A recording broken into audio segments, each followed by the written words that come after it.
সবার নজর এখন সংরক্ষিত নারী আসনে ক্ষমতাসীন আওয়ামী লীগ শেষ পর্যন্ত কাদের মনোনয়ন দেয় সেদিকে।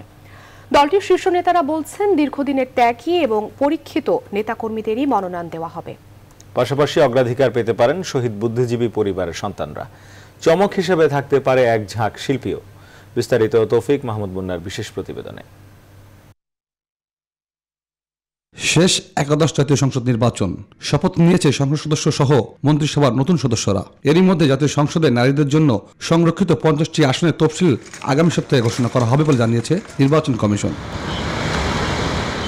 নির্বাচনে প্রাপ্ত আসন অনুসারে সংরক্ষিত 50টি আসনের মধ্যে এবার ক্ষমতাসীন আওয়ামী লীগ 43টি, জাতীয় পার্টি 4টি, ঐক্যফ্রন্ট 1টি এবং স্বতন্ত্র অন্য দল মিলে 2টি আসন পাবে। এরই মধ্যে শুরু হয়েছে ক্ষমতাসীন দলের মনোনয়ন নিয়ে দৌড়ঝাঁপ।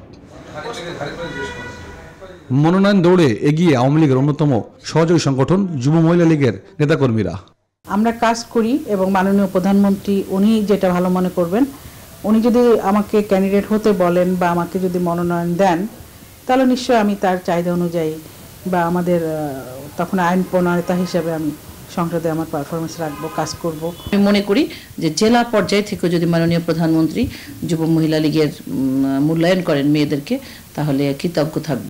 সাবেক ছাত্রলীগ নেত্রী, যুব মহিলা লীগ ছাড়াও আলোচনায় আছে চলচ্চিত্র, নাট্যাঙ্কন থেকে অনেক মুখ। ছাত্রলীগ করে আসছি, এরপরে আমি যুব মহিলা লীগ করে আসছি, তারপরে আমি দীর্ঘদিন রাজপথে ছিলাম বিএনপি জামাত জোটের সময়। আপনারা জানেন যে আমাকে 2002-তে আমাকে রাসেল স্কোয়াডে রাইফেলের বাদ দিয়ে পুলিশ রাজপথে রক্তাক্ত অবস্থায় ফেলে রাখছিল। জানি না আমি কি কাজ করেছি, বাট ট্রাই করেছি যে 100% ভাবে মন প্রাণ দিয়ে কাজ করেছি এবং সেটাই বলবো যে আমি আসলে মহিলা এমপি আসনে আসি বা না আসি, আমি অলওয়েজ আওয়ামী লীগের জন্য এভাবে কাজ করে যাব। অন্যান্য বারের তুলনায় এবারের মহিলা এমপিদের মনোনয়ন হবে সব থেকে আধুনিক, থাকবে নানা চমক, এমনটা জানালেন দলটির এই শীর্ষ নেতা। যারা আগ্রহী প্রার্থী তাদের মধ্যে দলের প্রতি আনুগত্য, দলের বিভিন্ন সময়ে তাদের যে দলের প্রতি অবদান এবং তাদের শিক্ষা যোগ্যতা, তাদের সততা, এইসব বিষয়গুলো অত্যন্ত গুরুত্ব সহকারে বিবেচনা করা হবে। 2013 সালে যুদ্ধাপরাধীদের এই বিচারে সরকারকে সহায়তা করার জন্য, জনমত করার জন্য আমাদের শহীদ বুদ্ধিজীবী পরিবারের সন্তানরা যে ভূমিকা রেখেছিল, তাদের অনেকেই যারা খুব শক্ত ভূমিকা রেখেছে, তাদের মধ্যেও যদি কেউ আগ্রহী প্রার্থী হন, সেক্ষেত্রে তাদেরটা হয়তো গুরুত্ব সহকারে বিবেচিত হতে পারে। বিতর্কিত কাউকে এবার মনোনয়ন দেওয়া হবে না বলেও জানান দলটির এই নীতি নির্ধারক।